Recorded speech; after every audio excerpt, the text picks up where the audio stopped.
सोमवार के दिन तू मेरे मंदिर के दरवाजे पर चौखट पर बैठ जाना, और दूसरा प्रतिदिन शाम के समय पर तू बेलपत्री के पेड़ के नीचे बैठ जाना। जो तेरी बेल वृक्ष के नीचे सेवा करने आए, जो शंकर जी के मंदिर में सोमवार को जल चढ़ाने आए, उसका जो पात्र जल चढ़ाकर जब वो घर लेकर जाए, उसके पीछे पीछे पात्र के पीछे पीछे तू जाना, और उसके घर में लक्ष्मी का भंडार भरकर आए।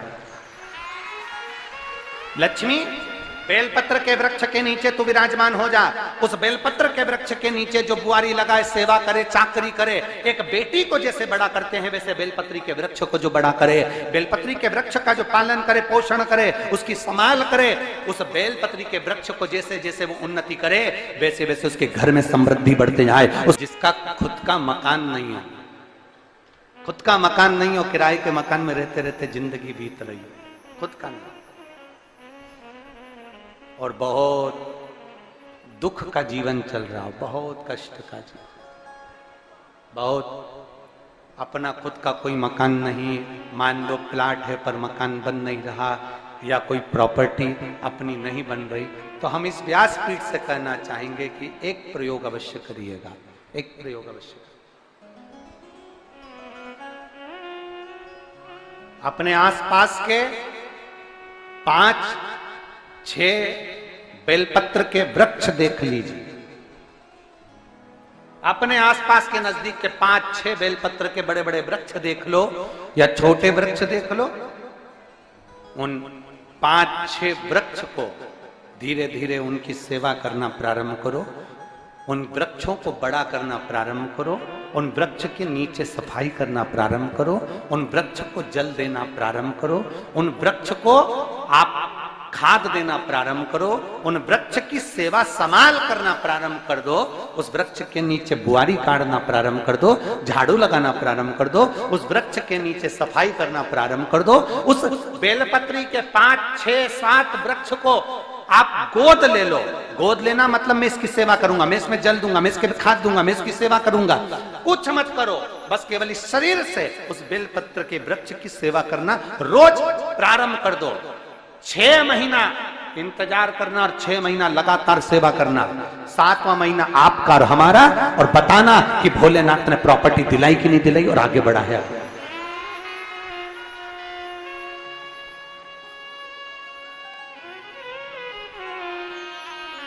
एक बेलपत्र का वृक्ष जिसके नीचे माता लक्ष्मी विराजमान होती है, एक बेलपत्र के वृक्ष के नीचे लक्ष्मी रहती है। दुनिया के लोग कहते हैं लक्ष्मी जी का दिन कौन सा है, बोलो जम के जल्दी से। शुक्रवार। दुनिया के लोग कहते हैं लक्ष्मी जी का दिन शुक्रवार है, पर माता लक्ष्मी से पूछा जाए कि तुम्हारी माता ख्याति देवी नारायण भगवान के साथ तुम्हारी शादी नहीं कर रही थी, शंकर को लक्ष्मी दे रही थी, तब तुमने भगवान शंकर से विनती करी, भोले बाबा मैं नारायण से प्रेम करती हूँ, भगवान नारायण से मेरा विवाह हो। तो माता ख्याति देवी से शंकर भगवान ने विनय कर कर कहा कि लक्ष्मी जी का विवाह नारायण के साथ कर दिया जाए।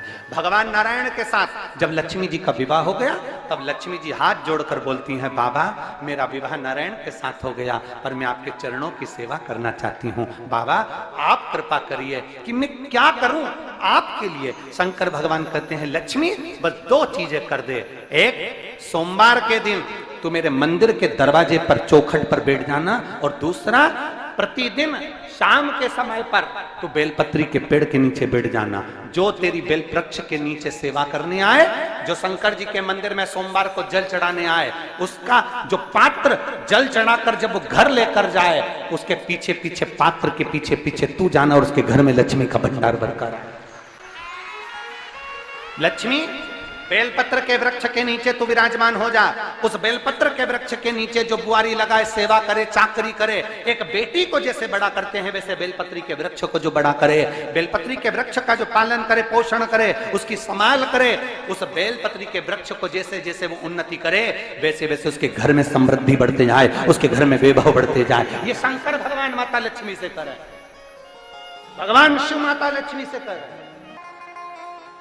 तो भस्म, अगर शिव के मंदिर में भस्म मिल जाए, शंकर पर चढ़ी हुई भस्म अगर मिल जाए तो, और अगर भस्म ना मिले ना, तो शंकर के जो शंकर भगवान का जो शिवलिंग है, शिवलिंग के आसपास में जो जलाधारी है, यहाँ अगर भस्म ना मिले तो इस जलाधारी पर अपना हाथ स्पर्श कर कर अपने तन पर उसको लगाकर जरूर आओ। भस्म एक शंकर पर चढ़ा हुआ जल, दूसरे नंबर पर है शंकर पर चढ़ी हुई भस्म। ये दो स्पर्श जरूर, स्पर्श। एक भस्म का एक बड़ा सुंदर चरित्र आता है। दूसरा, जिस भूमि पर बैठकर कथा सुनो उसकी रज को अपने मस्तक पर थोड़ा सा लगाकर अवश्य जाओ, वो जीवन का एक आनंद है। और शंकर के मंदिर में जाओ तो दो चीजें अवश्य लेकर आओ। पहला, शंकर जी पे चढ़ा हुआ, जम के बोलो, जल अवश्य लेकर आओ। क्योंकि जब तुम जल लेकर आते हो, पात्र लेकर आते हो, तो मेरा महादेव लक्ष्मी जी को तुम्हारे पीछे पीछे तुम्हारे घर तक भेज देगा। चढ़ी हुई बेलपत्र मत खाओ, लोग कहेंगे शंकर पर चढ़ा हुआ ये मत खाओ। हम इस व्यासपीठ से निवेदन करना चाहेंगे कि आप अगर दिल रखकर अपने बाबा से कहोगे ना, तो बाबा पर चढ़ा हुआ जो जल है ना, वो जल साधारण नहीं रहता। मेरा भोलेनाथ जब दुनिया को अमृत देता है तो तुमको भी अमृत दे देता है। दो चीजें कभी मत छोड़ो। अगर मंदिर में गए हो तो दो चीजें कभी मत छोड़ो। कथा में गए हो तो दो चीजें कभी मत छोड़ो। एक, कथा श्रवण करना। दूसरा, जहां कथा बैठकर सुनते हैं वहां की रज को अपने मस्तक पर लगाना। कथा सुनने के बाद आप यहां से जाओ, भले दरी बिछी है, आसन बिछा है, कारपेट बिछा है, उस पर अपना हाथ फेर कर उस रज को अपने मस्तक पर जरूर लगाओ। क्योंकि शिव पुराण में, भागवत पुराण में, स्कंद पुराण में, कुर्म पुराण में, नर्मदा पुराण में, लिंग पुराण में, नारद पुराण में, ब्रह्म वैवर्त पुराण में, जितनी भी पुराणे हैं, सब पुराणों में लिखा है कि जिस स्थान पर बैठकर हम भगवान की कथा को सुनते हैं, उनको याद करते हैं, जितनी देर हम उनको याद करते हैं उतनी देर वो परमात्मा उस स्थान पर बैठा हुआ रहता है। हाथ रखकर बोलना, शंकर भगवान से तुम्हारा रिश्ता कौन सा? शिव जी से आपका कौन सा रिश्ता?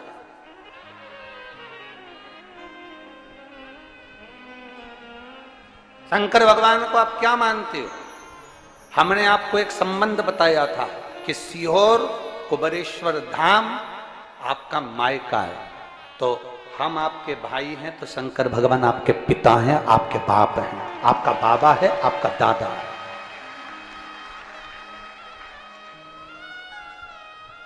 अब आपसे हम प्रश्न करें, उत्तर मेरी कुरुत की बहनें भी देंगी और मेरे जीजा उन भी देंगे और मेरी बेटियां और मेरे बेटे देंगे।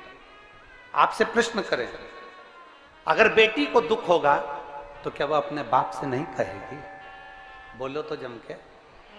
बेटी को तकलीफ है वो अपने बाप से ना कहेगी। बेटे को तकलीफ है तो वो अपने पिता से, अपनी मां से नहीं कहेगा, मम्मी मुझे ये तकलीफ है, पापा मुझे ये दुख है, मां मुझे ये तकलीफ है, पिताजी मुझे ये कष्ट है।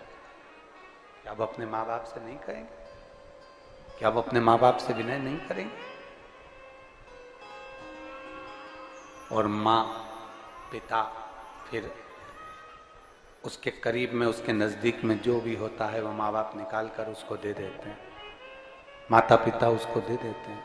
माता लोग कहते हैं कि शंकर जी पे चढ़ा हुआ जल मत पियो, लोग कह देते हैं शंकर जी पे चढ़ी हुई बेलपत्र मत खाओ।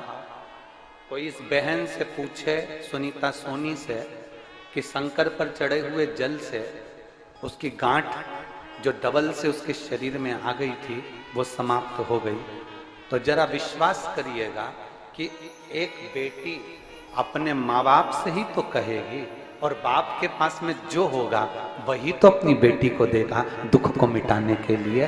तो मेरे शंकर भगवान के पास तो उसका चढ़ा हुआ जल है।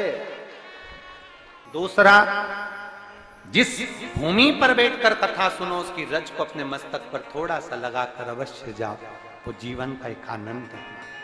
और शंकर के मंदिर में जाओ तो दो चीजें अवश्य लेकर आओ। पहला, शंकर जी पे चढ़ा हुआ जम के बोलो, जल अवश्य लेकर आओ, क्योंकि जब तुम जल लेकर आते हो, पात्र लेकर आते हो, तो मेरा महादेव लक्ष्मी जी को तुम्हारे पीछे पीछे तुम्हारे घर तक भेज देगा। दो चीजें लेकर अवश्य आओ, और शिव पुराण में जाओ तो दो चीजें लेकर अवश्य जाओ। पहले नंबर पर शंकर की कथा और अपने अंदर विश्वास कि मेरे महादेव की मैंने कथा सुनी है, अब मैं भटकूंगी नहीं। सारी दुनिया में मैंने ठोकर खा ली, अब कहीं ठोकर नहीं खाऊंगी, अब तो दरवाजे पर महादेव के जाऊंगी, बाकी की कहीं। दूसरा, कथा में बैठी हूं बाबा के इस रज को, ये रज नहीं है, ये धूल नहीं है, ये मेरे बाबा के कैलाश 12 ज्योतिर्लिंग का चंदन है, इसको मस्तक चढ़ाऊंगी अपने हृदय से। लाते हो आप लोग? हाथ उठाओ जरा, रख लो, बहुत बढ़िया, प्रणाम आपको सभी को नमन। 2 बूंद जल लेकर आओ, परला नहीं पियो तो उस जल को अपने घर में छींट दो।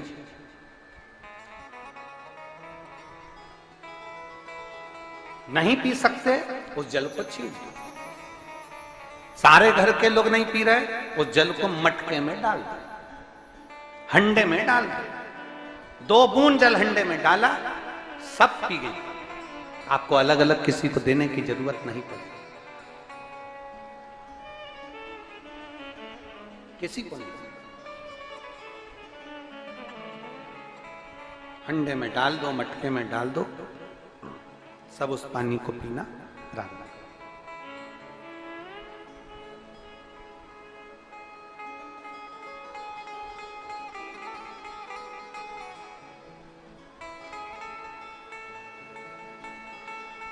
उस जल के महत्व को जो बच्चों का दर्द नहीं देख सकते,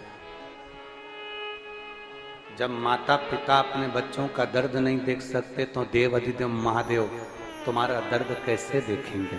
वो भी तो काटेंगे तुमको, वो भी तो कष्ट मिटाएंगे। 2 चीजें कथा में जाकर ले।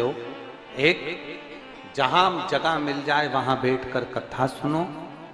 धूप लगे, पंडालों की इतनी व्यवस्था नहीं हो पाती है, पंडाल लगाने वाले, टेंट लगाने वाले टेंट लगा लगा के थक जाते हैं, तो अपने साथ एक छाता लेकर चलो।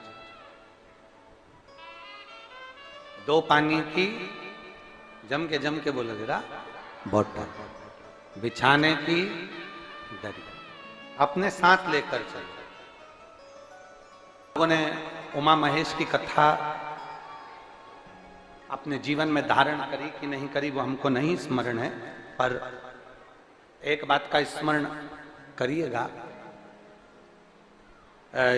ये जो कथा चल रही है ये गौरी शंकर चल रही है। इसके बाद में जो अमलेश्वर में कथा है वो कौन सी है? समर्पण शिव महापुराण कथा।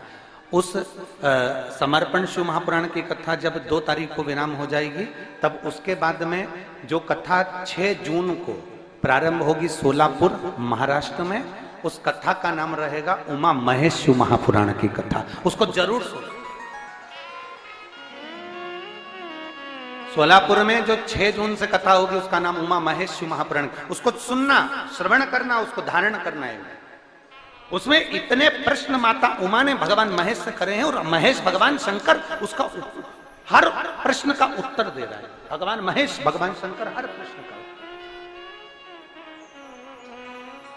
बाबा बोले माता उमा ने भगवान शिव जी से, महेश भगवान से, भगवान शंकर से करेंगे, बाबा भोलेनाथ जी बताओ, संसार में जन्म लेने वाले व्यक्ति के जीवन में उसके भाग्य में अगर सुख नहीं है, उसके भाग्य में खुशियां नहीं है, उसके भाग्य में कोई अच्छा है ही नहीं, तो वो जीव क्या करेगा? वो जीव क्या करेगा?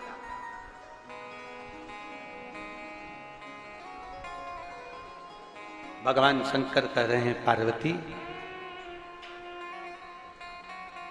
संसार में जन्म लेने वाला मनुष्य अगर उसके भाग्य में सुख नहीं, उसके भाग्य में अगर खुशियां नहीं है, उसके भाग्य में अगर सुख नहीं है, उसके भाग्य में अगर अच्छा नहीं है, पत्रिका दिखा ली सुख नहीं है, कार्य कर कर देख लिया सुख नहीं है, तकलीफ उसकी जिंदगी में चल ही चल रही है, तो भगवान शंकर कहते हैं, भगवान महेश कहते हैं, उमा, उस मनुष्य को दूसरे का अच्छा करना प्रारंभ कर देना चाहिए, तो उसकी अच्छाई अपने आप सामने आना